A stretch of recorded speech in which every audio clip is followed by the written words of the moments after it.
Welcome back to my channel. My name is Anga and I make random videos. So today I thought I would actually talk about bullying, specifically high school bullying.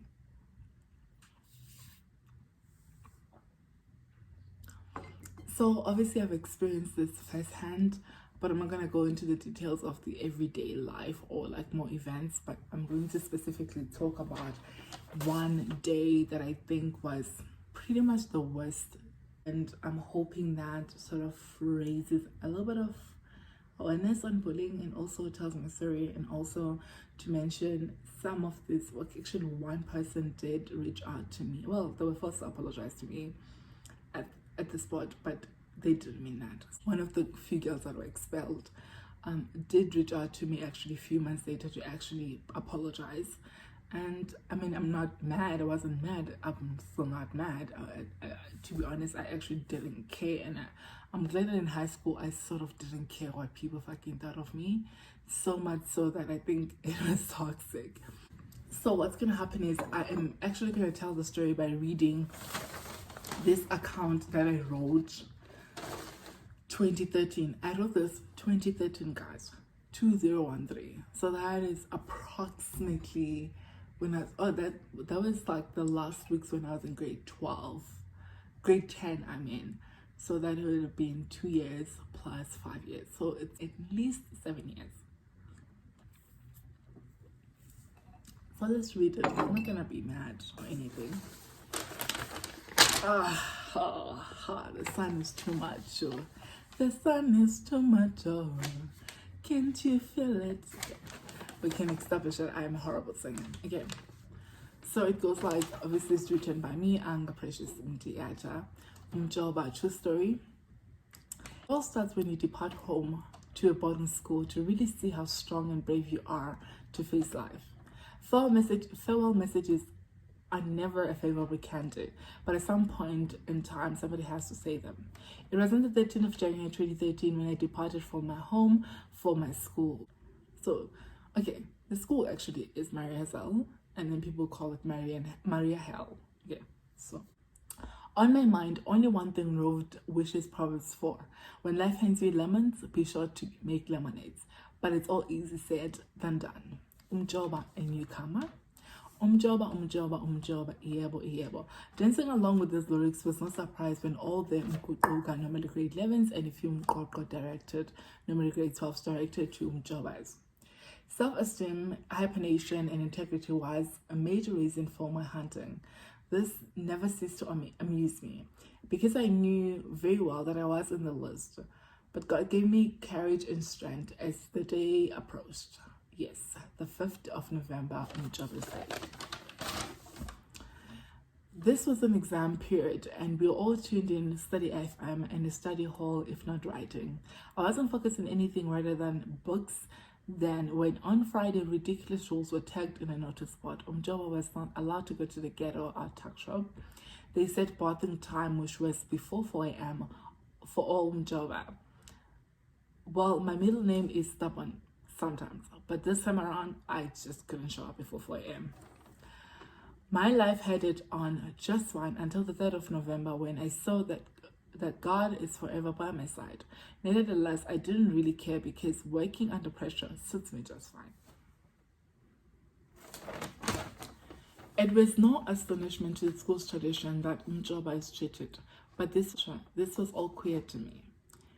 Friday, during studies, 6 to 7:30 p.m., we had electricity failure, so everybody Umjoba ran into the darkness to hide as Mkoko was saying, Aguliwa, isiko. Which means it's not because they were starting a conflict, it's just tradition. Saturday was a normal day to me. I was not scared as everybody was, especially when my name was in the notice board. It was all confirmation. I knew it was going to happen, so whatever. Bedtime came and I was asleep when I was awakened up by Unati and people screaming my name and lighting their lamps in my dormitory, which was dormitory number 2.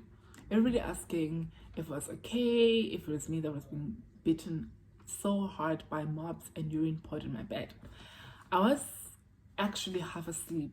Then I realized my bed was wet and stinking with urine. Everybody was concerned and sorry, but the fact was I didn't feel any pain. This is how amazing God is. I never slept like that, as if I was drugged.